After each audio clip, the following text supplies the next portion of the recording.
In the name of God, the most benevolent, the most merciful.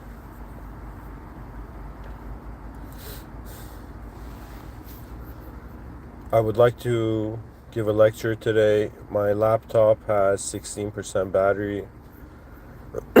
And so anyways, there's going to be some sort of background music to this.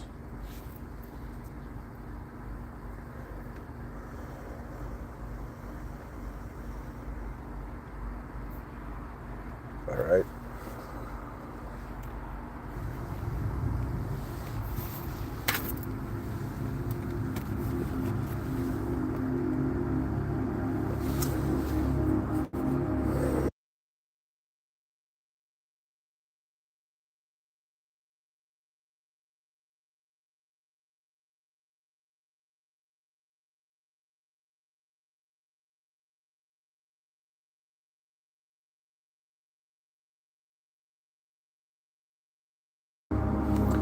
So, dear viewers, or I shall begin as such, that my beloved system administrator of reality beyond the world room and any justification of form, my beloved human species in the simulated testing zone of reality within a divine surveillance state that surpasses the human comprehension. And among us there are species who in some sense can be seen as underdeveloped earthly machines, or can be seen that they are souls in slumber. And so really the life force that moves through us is more unknown, because it is an unknown movement that is a way of knowing. I find myself responsible due to the nature of my awareness, not just because anybody has told me,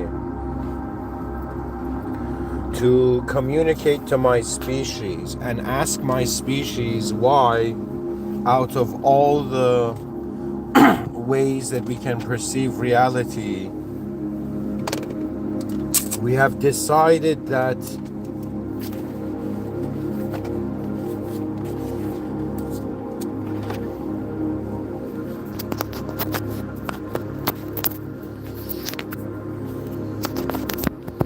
an object inside a known story is more important than how the unknown surrounds everything.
And in the presence of a living world, simply to direct to where the path that must be walked in this lecture.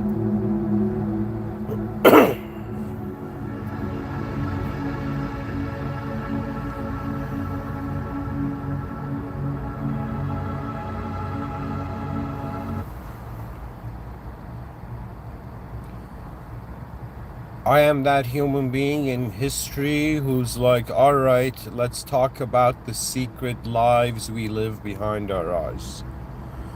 I feel courage in the outer realms is the completion of the exploration of uncharted territory. I feel that the human intelligence is an explorative intelligence. It is an intelligence that wonders about how far it can see and also how far it can be seen. I find it that in 2025, the human beings on Earth are realizing that it's no longer a secret we can act like it never existed. You know, we cannot ignore how, when it comes down to how humans consider they have minds, there is something deeper than just a character in a story going on here. And so, to speak about the secret lives we live behind our eyes, it is to talk about how your true character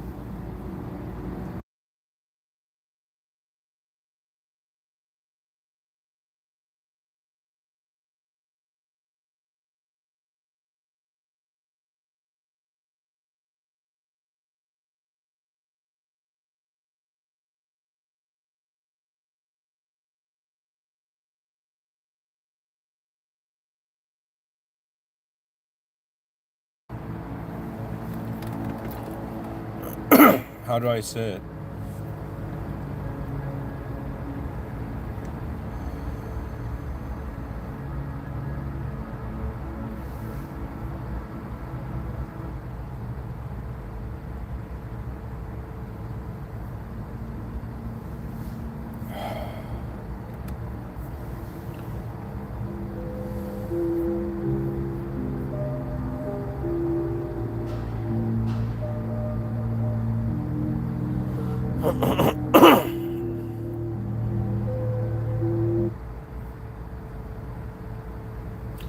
Alright guys, I don't know what song to play, okay? I'm gonna actually press the shuffle option. Does it have a shuffle? I don't know. It doesn't.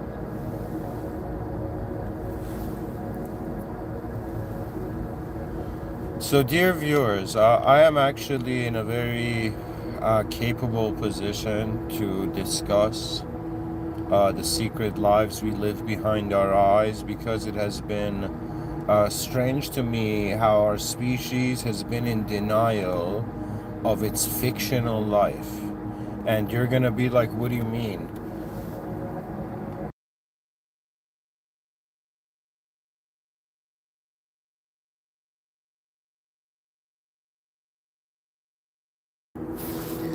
What I mean is that the human species has got it all wrong. Our knowledge is the fiction. The observable is the fiction. The unobservable is the non-fiction. However, you can also see it from the human framework, that what does it mean I'm living a life? So the way that means I'm not like somebody who has, like, you know, that sort of fan base, okay? Because I treat my listeners as if we're equals exploring reality.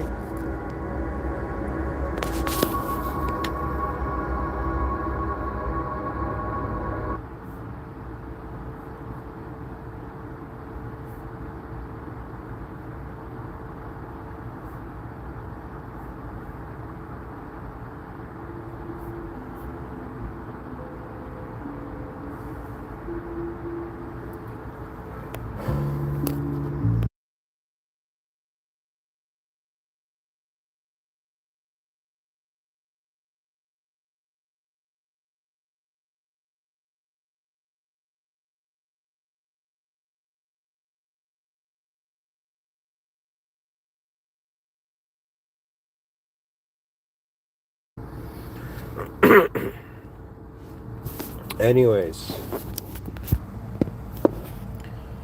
dear viewers, the way I explain it, okay, is a way that is perhaps its value is that it's a way that is original to me. And I realized that at some point I was, leaping from idea to idea, wondering about what the greatest idea was, until I began to realize that the greatness of reality surpasses ideology. That there is ways this world is present that we may not understand, but the unborn future generations may. And so, in some sense, the unknown future generations listening now may, right? And so it's a very fascinating reality, because to me, the body, mind, and soul are not things that could be seen as separate. They're like sectors of reality. That means, oh man, look at how cool it is. In the middle of this unknown world, I have appeared here and I have access to sectors of existentialism. For example, that's in regards to all the biology and the physical senses, right? So you have access to a physical sector of reality, and you also have access to, in some sense, the context to that physicality, which is the mind's meaning.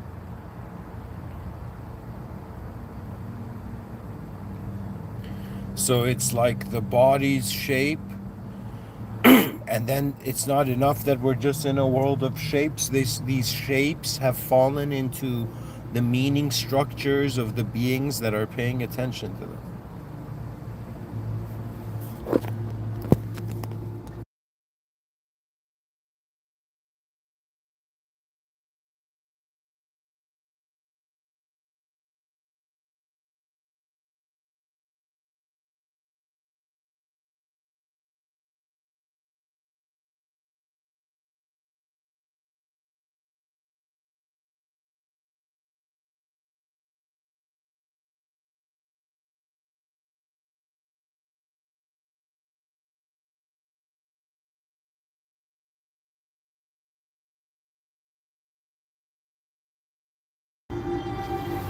In the fascination of the human species towards what I consider to be deep down, every soul is searching for every mind is searching for the great strategy. For me, the meaning of life is simply that. Because I am intelligent, it can't be limited to just a series of physical actions. It is the implications and the meaning that continues. And really, what does it mean? They say human beings are, trying to climb Maslow's hierarchy of needs sociologically, societally. But once you reach that peak, you have power, fame, status, survival, everything is done. What is there to do then? And that's when you drift into the dehumanized, which is the tragedy of our modern times. That we have powerful beings, but their vision is blocked. And so we must restore the heartbeat of our species. You understand? The more unethical the species becomes, in some sense, the heartbeat, it's becoming forgotten. That means, what is the true cost of cruelty? What is the true cost of, let's say, unnecessary, intense egoic victory? And the true cost of it is that you in some sense, took a part of reality and therefore lost a part of reality.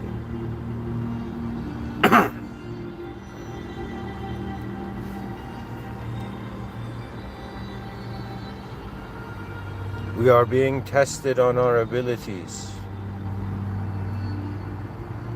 To be honest, this world can get freaky to the degree that the context doesn't make sense. And it can get very comfortable and luxurious to the degree that we're like, yeah, it makes sense.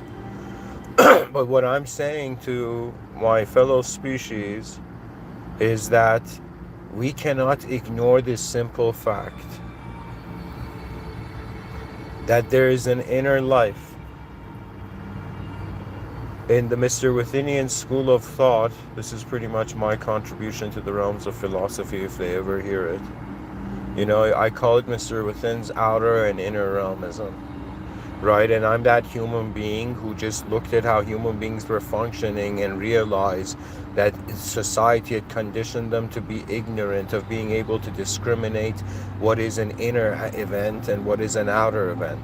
Because the nature of the mind is that any movement it sees that it hasn't seen before updates the possible context of all of it. That means the brain is not just conceptualizing reality, it is contextualizing it. That is the hidden thing behind it. That means you're not just a self experiencing a world. The self that experiences the world takes that experience and wonders about all the different ways the world can be. And so really the task of an advanced communicator in the realm of humanity is simply to be how many different angles are there. And for me, my task is to simply be that human being who's like, guys, I found an infinite forest, but it's behind our eyes. It's all the viewpoints that we can, in some sense, look at reality through.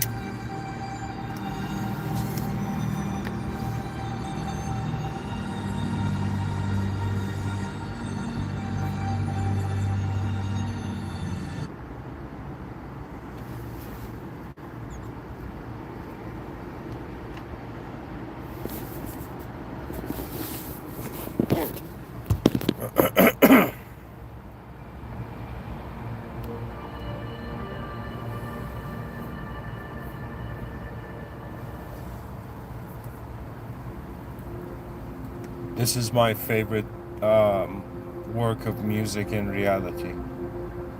This is one of the most incredible pieces of music I've ever heard. And so in honor even of this song that's playing in the background, but in honor of all those listening, and in honor of whatever life force I am existing in this moment, I find that to truly do justice to this lecture, I have to explain to you what I mean by a secret life, and I'm going to dive into it. Every person you've seen in your life, everything they've communicated, every impression about them you have, it is just your luxury. It's at your own convenience that you interpret people as having meaning.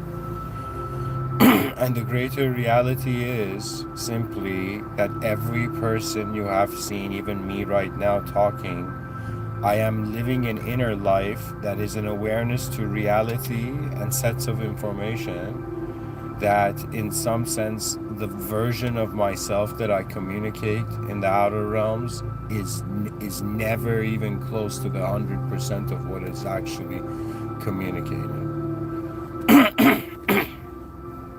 So in other words, what I'm saying is every person is living a secret life. And if we were oceans, in front of our eyes is the surface and behind it is the depth of it. Okay, they say the eyes are the windows of the soul, and in some sense we're wondering why the soul is looking out through these windows.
Okay.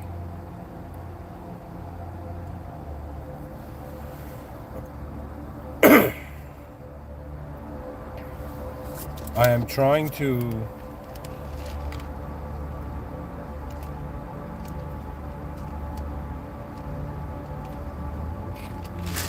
Oh my god.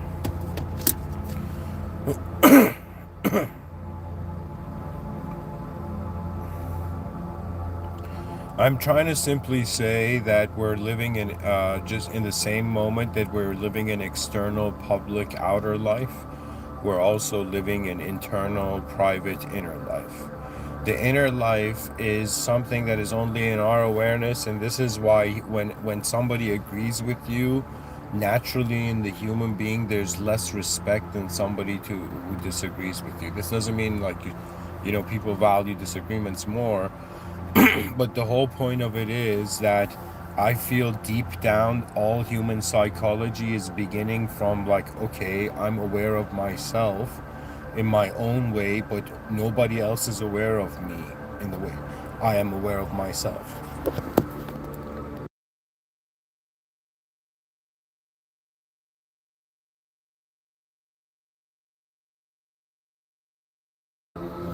Can you take in that idea for a moment that in some sense you have been aware of yourself and what your life means and everything and how you felt and all the moments you've been sad, and what's funny is you're living in a world where unless you communicated there is no accurate interpretation of what's going on in your inner realms. So what I'm saying is that we're all living an inner life and an outer life, but the inner life is unlimited in the sense that it's not limited to the laws of physics in the outer realms. That means behind your eyes you can imagine yourself flying into the air, but in front of your eyes you can't do that. In my inner realms I can imagine an apple hovering in the air and gravity doesn't act upon it instantly. The apple doesn't fall. So the inner realms is has the freedom and the flexibility beyond laws of nature, but it's in that freedom that is its downside. That it's like if you believe you're your mind, you're living in accordance to a self that arises from a world that the contexts are not physical. So it's very important how you function here as a being, and to really interpret it on some simple level. It's kind of like we're tunneling through moments of self. And the Japanese have a saying. They say the man is the room he's in, meaning that the identity arises from where the attention is present or how it's present.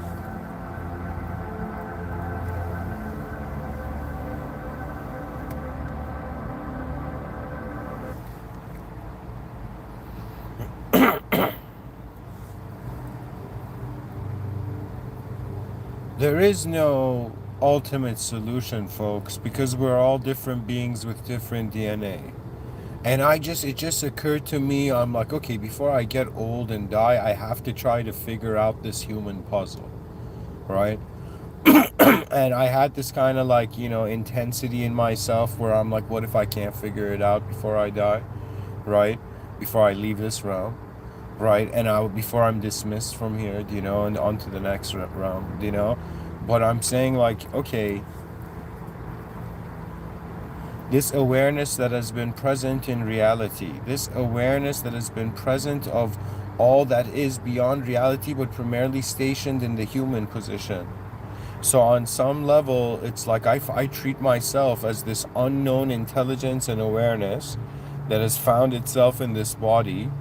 And this body, in accordance to where it is, it's getting its meaning. Like we don't see, we stepped out of the food chain in accordance to our transition out of nature as beings, right? So there was a point where nature, like if you look at a squirrel and a bird, their environment, right, their psychology and their value system to reality is based on their environment, and they're creatures designed to exist in their natural environment.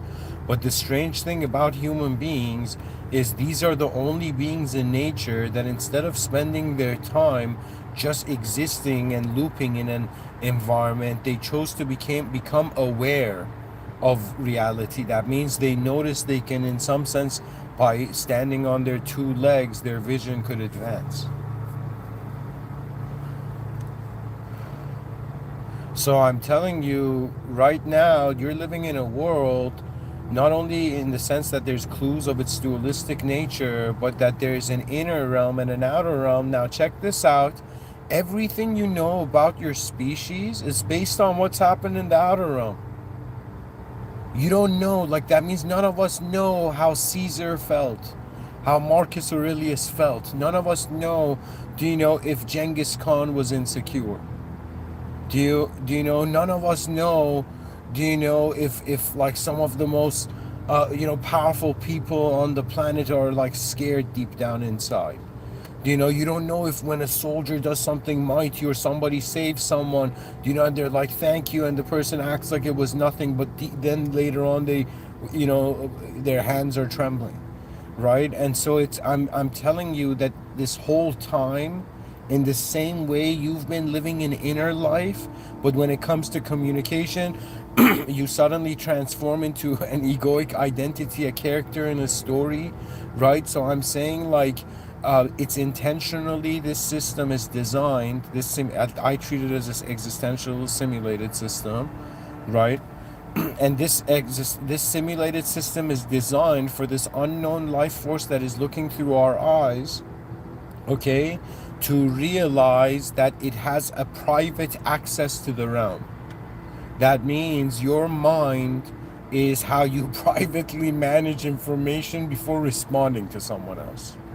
Okay, so it's the inner workings, and in some sense, like the mind is so fascinating because it's something that can be confused for reality. That means when I see, like I'm not a therapist, but just from the perspective of a designer, okay, like when I see that somebody has like multiple personality disorder, or in psychological terms they call it a fragmented psyche, something traumatic happened that the person cannot stabilize into one individual identity. So that means each emotion has become an identity. It's not like the person has multiple personalities. The person identifies as an emotional being because they have refused to become responsible for one singular ideological being. Do you know, that means it's like some trauma has made them not want to be responsible for being an individual that has different emotions. Rather, all the emotions have become individuals on their own, like memories have attached to them and they become, and that fragmented psyche, of course, there's a double view here where if it has to do with the human's brain, like the Joker movie suggested, right? That's a different discussion. That's in the domain of psychiatry and biology, and I'm not that proficient in that, right? I haven't understood that well, right? So, but in the domains of psychology, that means it's self-induced. That means the problem has nothing to do with the biology of the individual, right? It has to do with how the person is managing their attention as an intelligence in this realm. Okay, like after some point, you discover values that make life more important than you. This might sound bizarre, but my greatest confidence in this reality, the certainty, has come from importance. When something is, this is my personal belief, I believe if life was important enough, we would all be geniuses. I'm telling you, you could have the most foolish person, right? And the person's like lazy, foolish, slothish. Do you know what I mean? They're like, oh my God, this person's such a fool, right? And then suddenly an emergency happens and that fool's like smarter than everybody out the door, right? And so you begin to realize this is something very hard to say, and the species has not managed to be able to explain it to you simply because like I had to go recontextualize reality to be able to talk about it, right? That means I'm a human being who, like, I don't have kids, right? But if I did, I'd be like, all right, kids, you're all living an inner life and you're all living an outer life. We're all physically in the world in front of our eyes, but behind our eyes We are the awareness of our whole moment in the sacredness of how it is present at all, right? That means you might not believe it, but I'm someone who I had the most greatest spiritual transformation. A realization that the true knowledge of spirituality is in this with the system admin, and it's unknown, and a person can go looking for their soul and not realizing it's what's looking right now. We all live inner lives, right? And the thing I said about the man is the room he's in, the Japanese say, that's just saying that it's like your mind, the type of self that you are in the moment has to do not with just the new information that enters your awareness field, but in some sense the value of where it's going. That means, to be honest, language has just been able to give meaning to reality in a certain way. Reality is such a interesting place that there's viewpoints that make life meaningless, and there are viewpoints that the meaning is infinite. That means life is so meaningful in such interesting ways that we can't even fathom it. And I'm saying it's funny to me. Okay, that means I'm not saying it in a derogatory way. I'm just saying it's funny to me, right? That when we human beings, our whole civilization is based on our individual identities, and our identities are based on our biological bodies, and our biological bodies are like, all right, my physical eyes see as far as, like, I don't know, wherever the room I'm in right now or where I am, right? But my mind sees further. So, dear viewers, have you heard like the yogis or these ancient people say the third eye? Like they were just trying to be cool about it, right? But what it is it's the awareness to more than one thought. That means this whole time you have been this unknown awareness, and thinking is like you view how many different thoughts did you view, or how many different angles did you look at the moment before making a decision.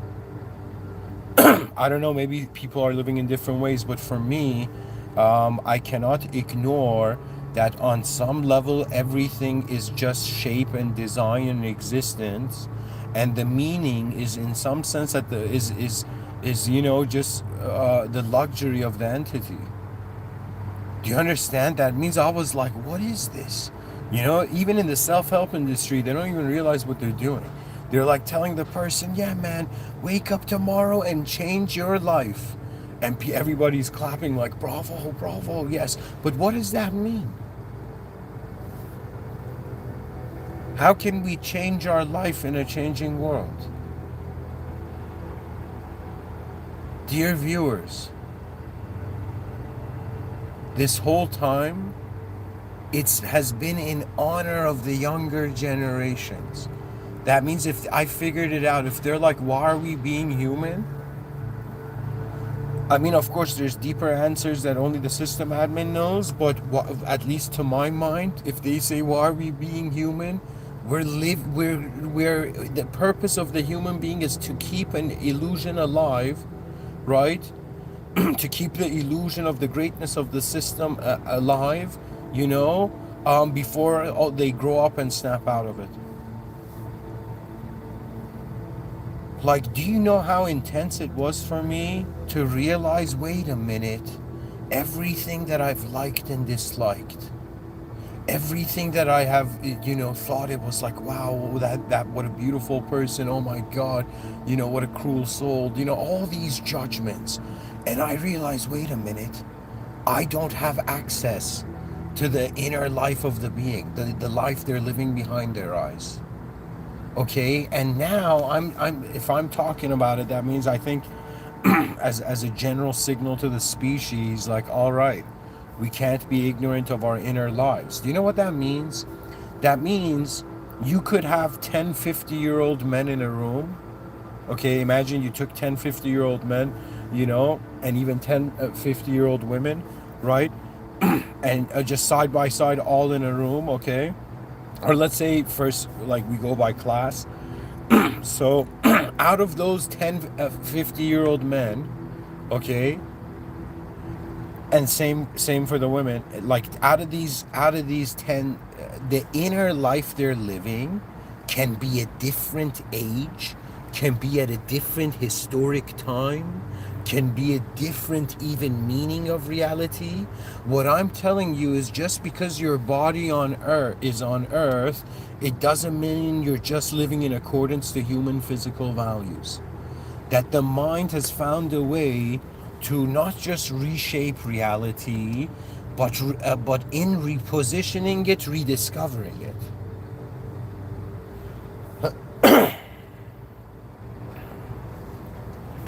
And I think it's a very incredible sentence. Okay, the secret lives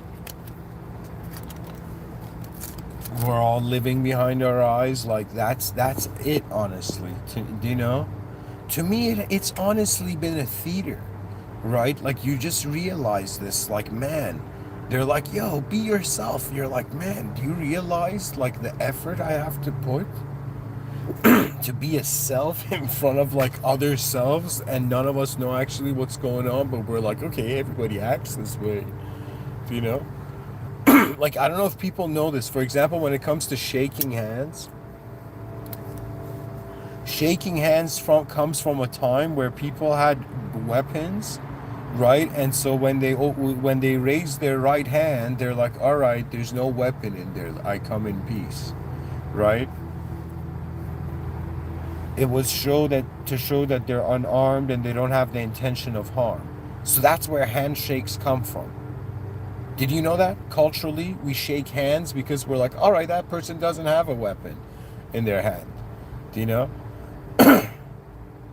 So people don't question that behavior, and like thousands and like billions of hands are being shaked every day.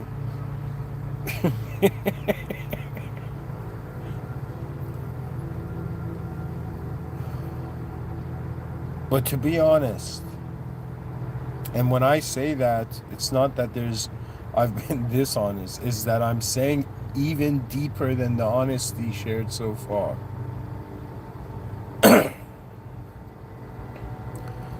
This is where I have a privilege to explain to you different ways, at least in this lifetime, I've experienced. And I have a sense of, like, okay, if somebody says, all right, let's say, because you're someone who's talked about it for years, let's say you have some sort of expertise in what the inner realms is, okay? And so how would you, in some sense, begin teaching the basics of becoming aware and responsible for the inner realms? I will tell you that first one has to understand, what are they doing by associating as an idea? That means, is an idea owning everything in reality? That means my first name is Amin, right? And that's my name. Like, aside from my name, there's a story and personality here, right? Now, if somebody says, are you, like, if it does Amin, does my personality and the idea of me as a person own my a whole moment? I'll be like, no, it's the other way around. I find myself an unknown presence of an awareness of a moment of being. Within this moment of being, I initially find that I am present through a biological uniform. Okay, so that means I am capable of navigating the biological body, but I'm not that able to be aware of, like, how my red blood cells are moving or what's going on in each organ inside my body. Do you understand? So I treat it that I am human to the capability I can see that I can manifest as a human being. Okay? And but the deeper answer is that it's not an known idea, owning the whole moment. It's rather an unknown moment where what is being known has to do with what comes in the spotlight of your attention. Do you know, I'm talking about, like, every person you see, like, just the sentence of people being like, all right, man, how have you been? What have you been going through? Right? That's in some sense like, okay, how have you been experiencing reality so far? And it's an acknowledgement that every person is in a private server behind their eyes. That means my mind I've sometimes talked about it as an art studio. I've sometimes talked about it as an office. But to me, my mind is just how meaning arises in reality, right? But it doesn't mean my mind's meaning is the ultimate meaning, and that was the great realization of my lifetime. That's the enlightenment of our modern time. That beyond the self obsession of being a specific being all the time, like Aristotle was onto something when he said somebody who lies, they're creating so many different simulations of themselves, right? That means they're creating different versions of themselves in the minds of others. Okay. Now, here's the fascinating thing, right? To be honest doesn't need the energy to simulate the self. That means for me, at some point, I realized, okay, I gotta stop, like internally in my inner realms, projecting meaning. It's like to be honest, just like how there's insecurity in the outer realms, there's insecurity when it comes to your inner life, and the insecurity of that inner life is something in the terms of identifying with the first idea that your mind fathoms. So it's like, first I gotta teach the species, not me, but I'm saying like the species has to be like, okay, I'm not just my body, I'm this intelligence moving it, and then be like, okay, I'm not this intelligence that is moving the body is not just an idea.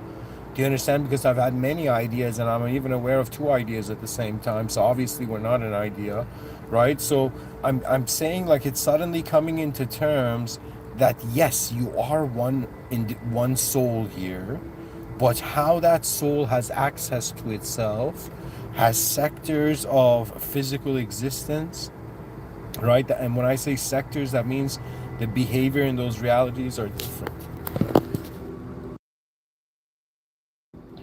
That means, for example, in the Mona Lisa in the Louvre, right, in France, how many people have seen the same painting, and someone was like, it's magnificent, and somebody was like, all right, she's not even smiling like that, obviously. Do you know what I mean? Like, what kind of smile is that? Do you know what I mean? So people get different meaning, extract different meaning out of their experience of reality, right? And that's what I'm trying to tell you, that every person you see around you, if they get emotional quickly or at all, right? That not they don't have emotions, but in the outer realms, any person you see that becomes emotional, right? It's as if on some level they have become oblivious to their inner life. All right. So I'm somebody who's telling you that um, yes, I was born in a certain era of history. Yes, I am in a culture and a nation and in a civilization where the people of now have a certain expectation of what should happen now. But to me, I could not ignore. Do you know, like, if you saw us as a civilization of birds, like, I feel I'm one of those birds that flew too high up. Okay, and I flew too far up, and I realized beyond the branches that all human civilization has built as is nesting on, right? In some sense, there is a forest and there is grander ways to move. My fascination with reality is simply this, right? That in some sense, how we have a value as a self in a moment is just how that there's a certain state in that how that moment of being is a certain state of awareness to the context of reality where a self arises, right? For me, honestly, there's a part of me that's always like, wait a minute, man, wait a minute, what if this whole time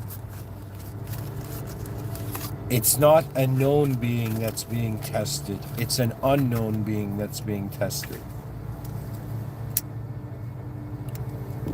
That means religion, and I am Muslim, and I consider there's one system admin, singularity beyond the original, beyond conception, right? So for me, truth is nothing, is cannot be anything inside a simulated world.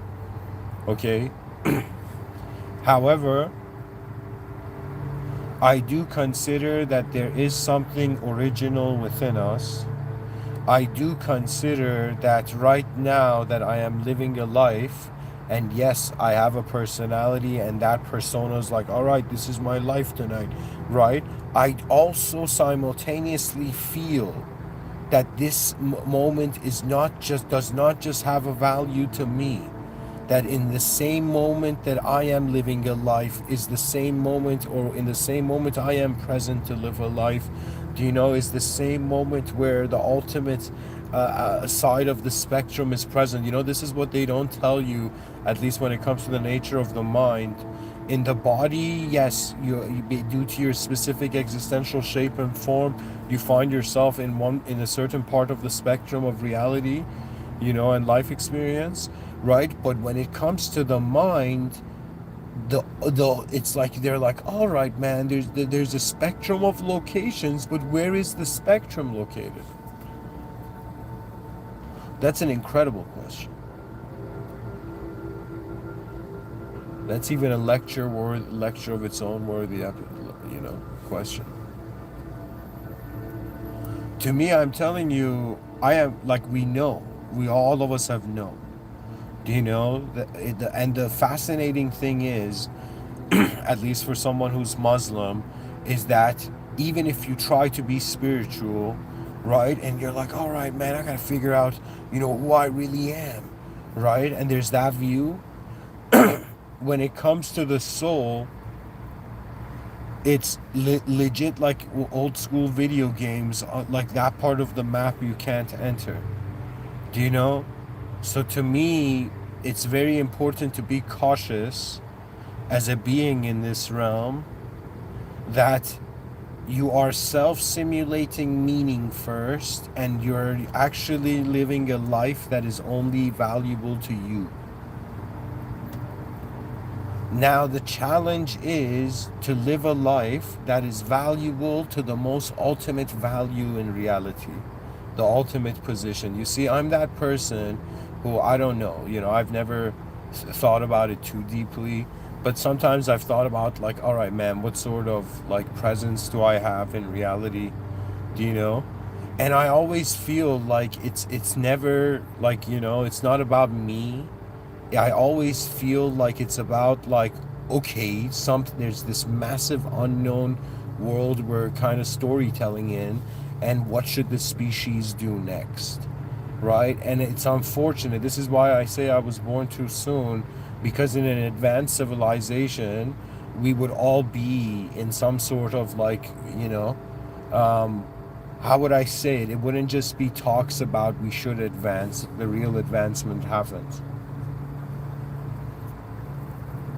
For me, my view was that, all right, that means it's hilarious. I had this mindset to reality that my ego, this is before 2023, where I became aware of something more important than the advanced civilization, the power, what powers the advanced civilization, which is actually the system admin.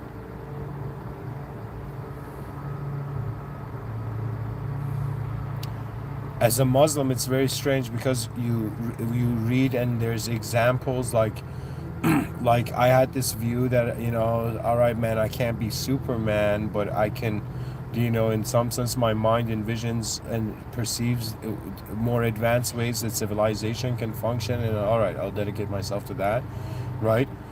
But on a deeper level, this is okay. So pre-2023, before I had discovered the system admin, and my mind fathomed that. It was like before I bowed to the system admin. That means right now, if aliens land, or if advanced AI, or if there's some negative force that wants to, like attack me or something, or let's say extraterrestrials land down and they're like, like imagine I'm walking in the park, like with my, futuristic, in the future I have this, let's say, cat that can turn invisible, when it gets scared. And so technically, these aliens land down, and I have, like, my invisible cat on a leash, And if these extraterrestrials, whatever force that chooses, see, this is my attitude. Human beings, like, it's not that I'm a divine person right now, but how the position of our existence is divine. That means we are divine. The simulation is divinely positioned. I think that's an incredible way of saying it. I'm actually impressed I managed to like share that view in words. But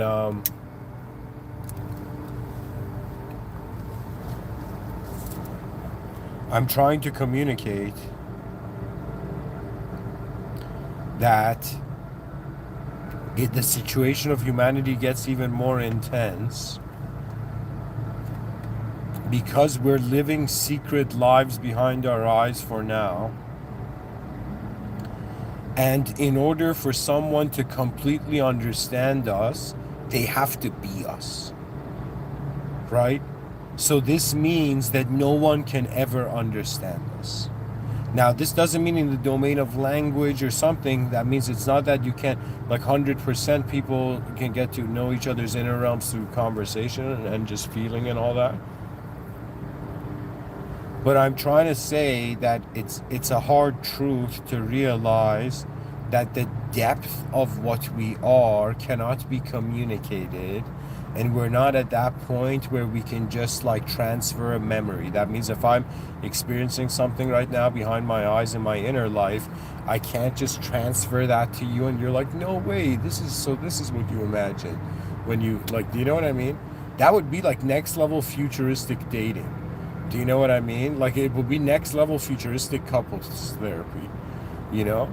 And both the couples are there at the therapist's office, right? And the therapist is like, all right, so for this next exercise, you need to, in some sense, I don't know, transfer each other's imagination when you see each other to each other. So the other can see, like, I don't know. So do you know what that means? That means in the future, like, couple therapy would be that the wife stands in the room, the husband goes outside, and the moment the husband enters the room where the wife and the therapist are, the image and the thoughts and the first ideas that come to his mind when he sees the therapist, right? The wife gets, excuse me, not the therapist, we gets to see the wife again in that instant. It's like the wife gets to feel what her husband is feeling when her husband sees her. And it becomes vice versa too, right? And only relevant files are shared, you know? And the whole point of this, what I'm saying is that today, right now, it's hilarious, right? That means right now, I'm putting in the effort to share something that only, like, I'm seeing, I guess, in accordance to me having a DNA nobody else has, right? I'm seeing something behind my eyes, a sort of, you know, my angle and view to the realm, right? And I'm sharing that, and it's kind of like, in order to share that, it's like in my inner realms, like a film is moving, right? The moment is moving, right? And I just see that, and when I see, it's like, to be honest, giving these talks is equivalent to me explaining films I'm seeing on the spot, but I'm seeing the films behind my eyes in accordance to the purpose and the expression and the outcome of action. That means I am 100% convinced we are living ahead. We are living the moment before we actually live in it physically. Before our body moves, our mind has moved a couple times through the moment. So anyways, this thing about the secret lives we live behind our eyes, this means that there's a context. Now, for me, that secret life behind my eyes was a private space, and I was like, why is there this much privacy? Why is it that I have to communicate or express my feelings, you know, and my thoughts? Why isn't it that the other person can just know them? Do you know?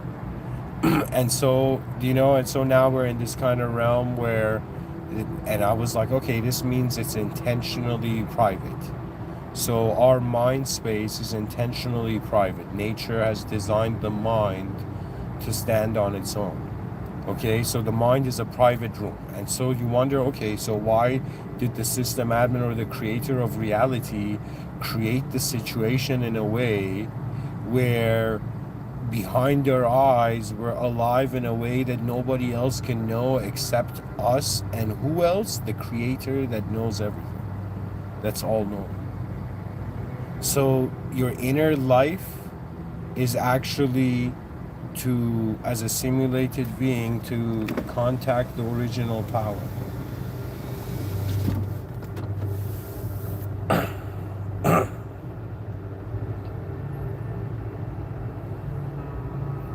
That is your task.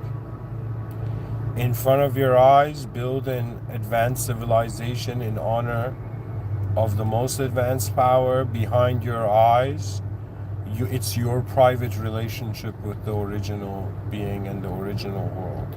Right? There's some people living lives that are like, it's a good life, it's a bad life, and there's some people who wake up and they're like, okay, if I'm an original soul experiencing life through a simulated elemental body and a simulated mind, or a mind that simulates, resimulates faster than the body's lifespan is, of simulation, its simulation span is.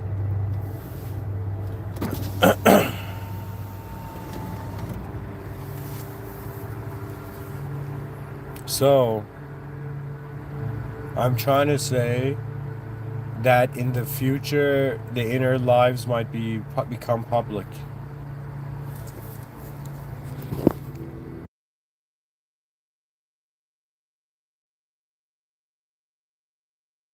Do you know what that means? That means the future generations, they're going to read in their history books and they're going to be like, no way. In 2025, human beings were still living lives. They had just one biological body in the outer realms. And in the inner realms, do you know, they were considering that they're living one life. They would look at us and in some sense realize that the fact that we find ourselves in this natural kind of isolation, in the solitude of our soul with the world, do you know, it's like the soul is like the original part of you that has realized the original nature of reality is beyond this reality. Therefore, we're inside a simulation, and then the next question becomes not of truth, but it becomes of purpose in the simulation.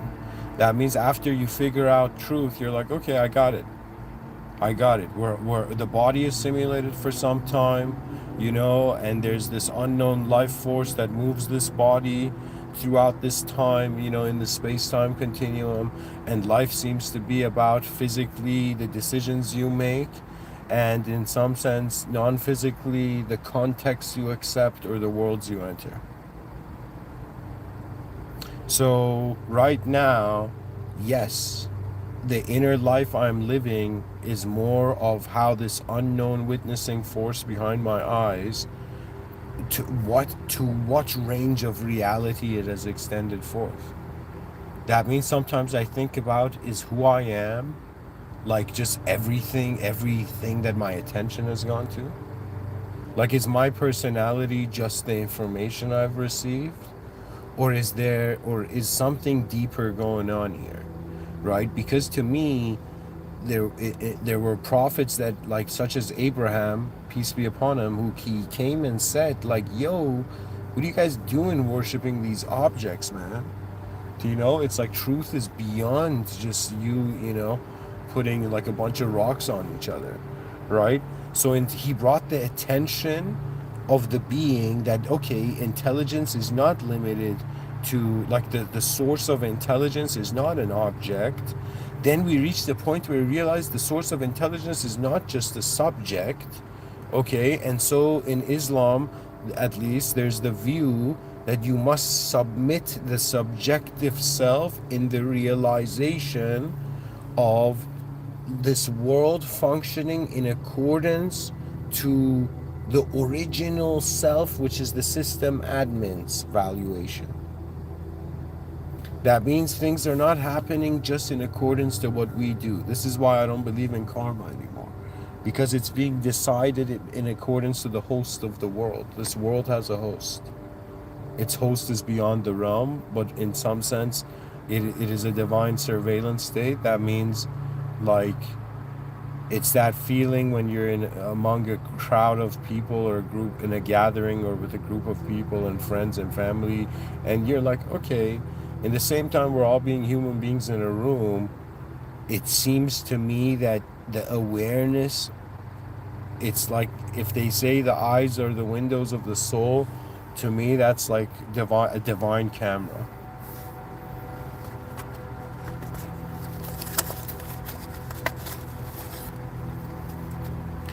To me, this in the future generations, these secret lives won't be secret anymore, right?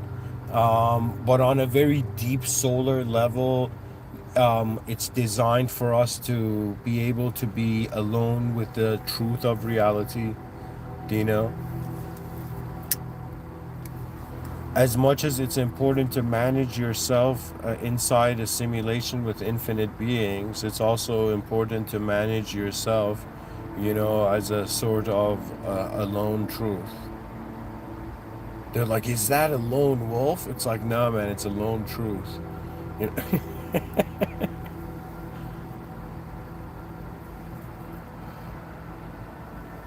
To me, it's a sense of honor. I take my value system on reality in accordance to what I am in the presence of. And in 2024, the only reason I'm sharing this is because it was a huge perspective shift. In the year 2024, guys, I was in Dubai. I was crossing the street and this car hits me. And I just tumble and I'm bloody and they take me to the hospital and all this and they do x-rays and they're like nothing was broken and I was shocked. But I was still injured. I go home, and just pray that everything's going to be okay, right? And just months later, everything does become okay. Everything's back to normal. And I was like, wow, man, I could have, like, my life could have ended there. The system admin could have been like, all right, you've done what you've needed to here. And I could have this car that hit me could have just finished the job. Right, and for weeks after that event, like every night, even the night that was the worst one, the night after, where just the same night where I went to sleep, every time, like my head was on the pillow for a second, I would just see the car not stopping and I would just jolt from the bed. Do you know? And I'm saying after that event, I was like, okay, the system admin still wants me to exist in the system, right? And what is the value of my existence in this system? And then the question comes, what is the value of my experience in this system?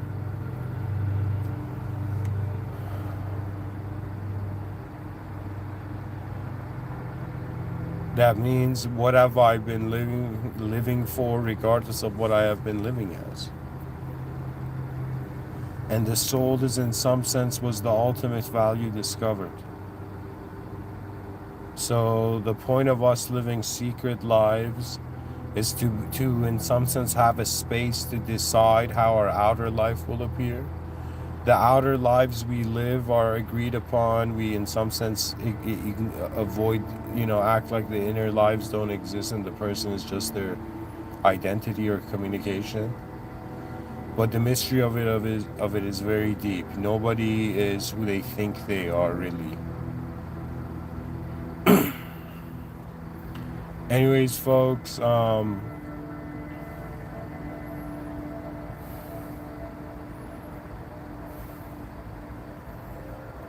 that's the end of the talk, I guess. And I guess I just wanted to say,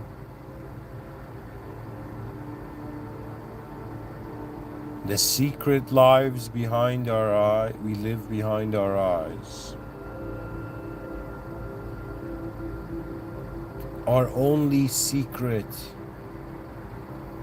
to the outer realms, But to the creator of the inner and outer realms, it is not a secret. There is a higher power here.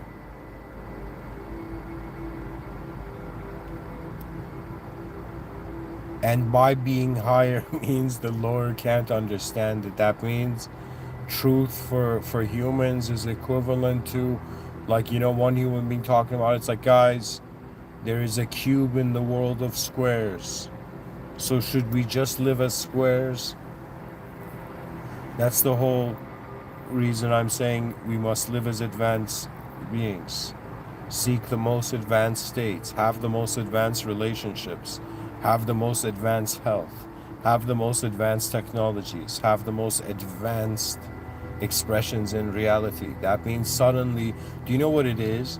Like, this might be too far-fetched, but honestly, I think it's like this.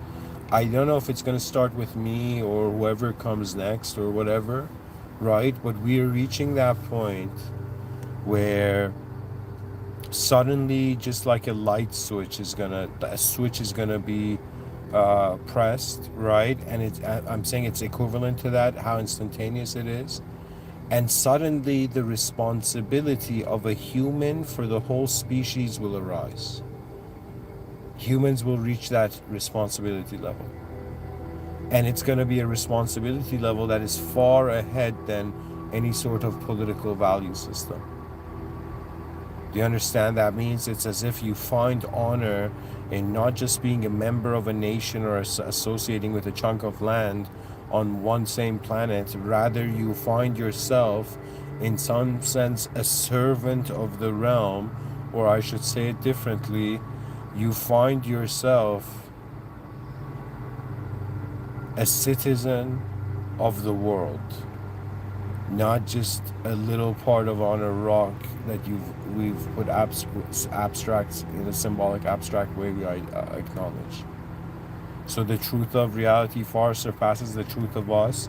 The advancement of humanity is to wonder about the depth of this and to begin developing advanced research stations all over the planet. That means we need advanced research stations, advancing how advanced everything can be all the time, everywhere. And it's all in praise to the original system admin. What that means is, as simulated beings, all our effort is to seek the original world or the original power or the original being. That means, to me, if life is a test or if it's a simulation, the way you pass through this is by the system admin's mercy. That means you must live a life that, if you could imagine the greatest unimaginable being, was watching you, what level of honor? That means it's like if the greatest moment of being was aware of your simulated moment of being, how would you behave, right? And to be honest, this is my view. I believe that when a soul gets near to God, because religion is to me more advanced than spirituality, right? And the reason is because spirituality is about self-empowerment still. Religion is in some sense about how the power is not in man. So you're not the main character of reality, therefore you're not trapped in your self-simulated meaning. The submission of the ego is is legit. You're submitting your self-simulated meaning for the realization that the moment doesn't just have a value for the human consciousness, that it has a value to an original being. That means there's an original power that has simulated a realm and has simulated beings for some time in this realm. However, these beings that have been simulated in this realm, there is something within them, as if an original, as if they have a nostalgia for how their soul was commanded into existence. As theologically, the soul was commanded, came into existence through a command.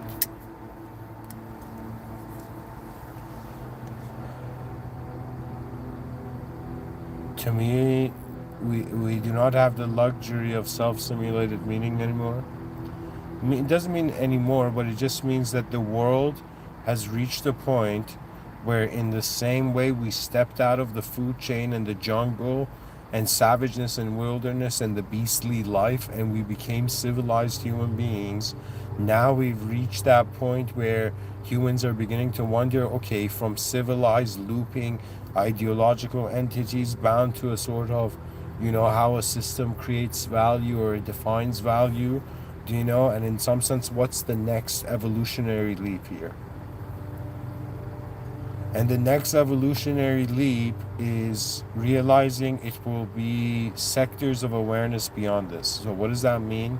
That means think about the contrast. Think about like an animal, like a squirrel or something, bound to its environments, just living in its ecosystem, defining its behavior and movement, okay?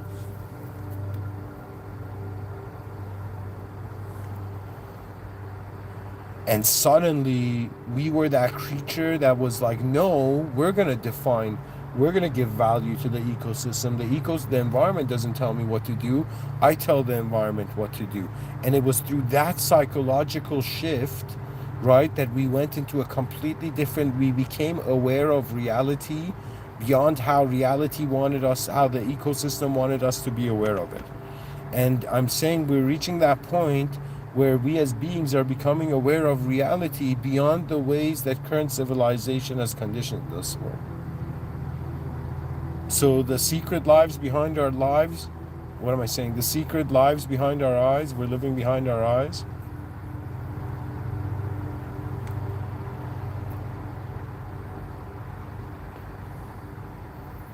It's the real life. It's like us constantly. We started off conditioned to be a known self in a known world. That means the concept of self is known, and the context is like, okay, Earth in the Milky Way galaxy, known world, right? So known self, known world, and more as you live life, you realize that it's actually an unknown self, and the world is actually what we call the known world, or the knowledge of our species is in some sense like an overlay. It's like eclipsing the massive unknownness of being. However, reality is not unknown because the question has that the unknown has different implications here. It could be that God created everything, and just because we're not aware of everything, there is an unknown. Okay, or it could be this view that the unknown itself is that which is beyond our understanding. Okay, that means reality extends into states of being that we human beings can't comprehend. Do you know?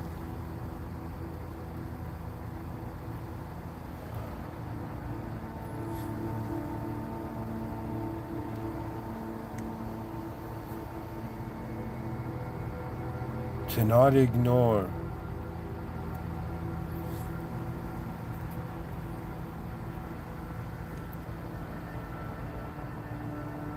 how there is a greatness to being itself beyond human understanding.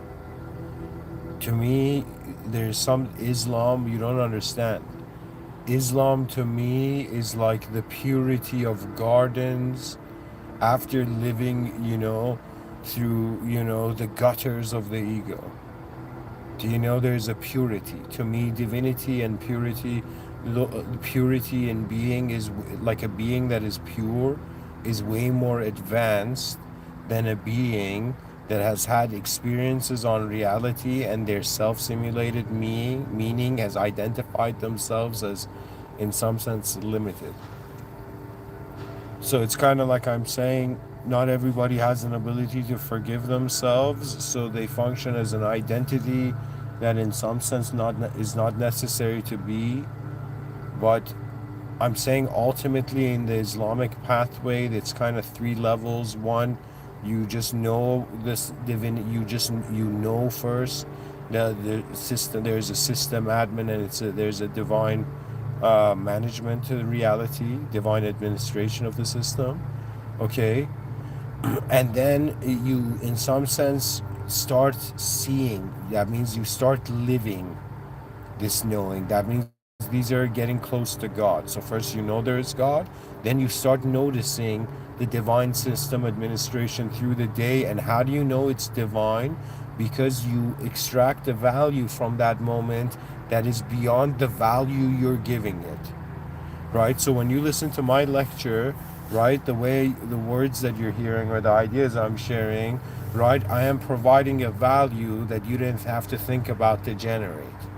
Do you understand? It's like value you're receiving that you don't have to generate, right? So a lot of reality is equivalent to that, just being conscious in reality. But I'm trying to say the depth of our secret lives leads to how we're an unknown self, and that unknown self has a relationship with the system admin of this world room, of this existential simulated system, and pretty much your soul is in the presence of the original being. That means your soul is in this is strange, but in original land, and your body and mind are in simulation land.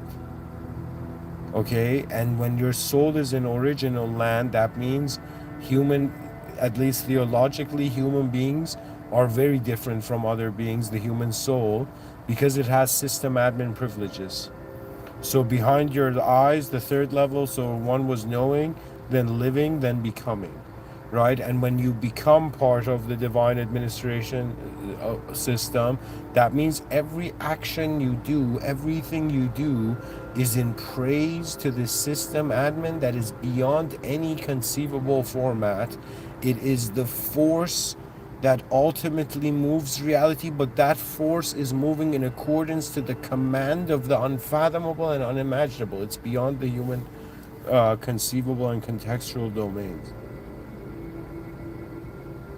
So even though we live secret lives behind our eyes, there's an unknown edge to our inner life, and there's an unknown edge to our outer life, and we are just this simulation of knowledge and reality, and we're wondering, why are we here? And this is where you realize, because the human mind's kind of last stand against reality is that I can know infinitude. When it accesses actual infinitude, that infinitude applies to, in some sense, viewpoints. So a being would be like, okay, there's so many different ways I could look at this moment, right? So similarly, there's so many different viewpoints on reality, and I find that the body fears death, the mind fears not knowing what to choose out of infinity. So this means that if you identify as a being just limited to body and mind, you have no choice but to have a higher agency to come and advise the mind and direct the mind beyond the edge of its world, where it's like, what do I do with the infinite? What do I choose out of infinite options? Or like, which view is true out of infinite views, right? So when the mind, the ego can go as far as infinity, and it's like beyond that it cannot exist. It can't even become infinity, or it wouldn't be a being, right? So the mind, you got to realize that your body is in a, yes, dualistic kind of existence, but your mind, let's say your body's in an unknown world, but your mind, the ego, functions in a dualistic world. I'm not kidding.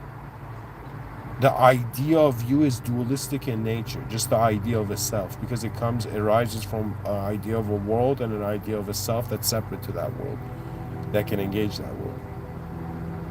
So I'm telling you, reality is much deeper. Just realize it has been.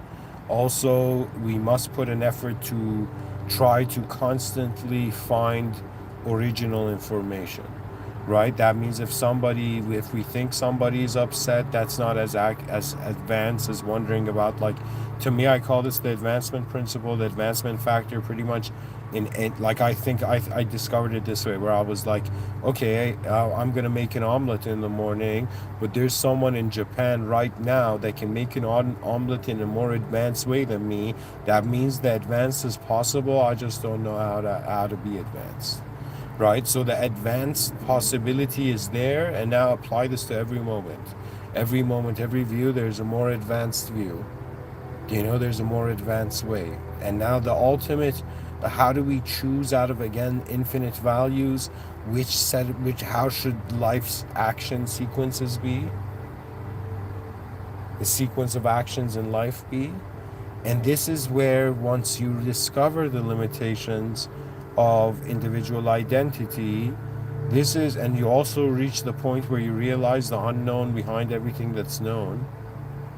You to some degree become a being that is, I don't know how to say it, it's not technically patience, it's that you become fascinated to see that, okay, if I'm just a small view in this reality, what is the big view doing? So to me, to be advanced, you must be in the presence of the most advanced, to be the most advanced. And we are lucky that we are still conscious of our divine agency in this realm.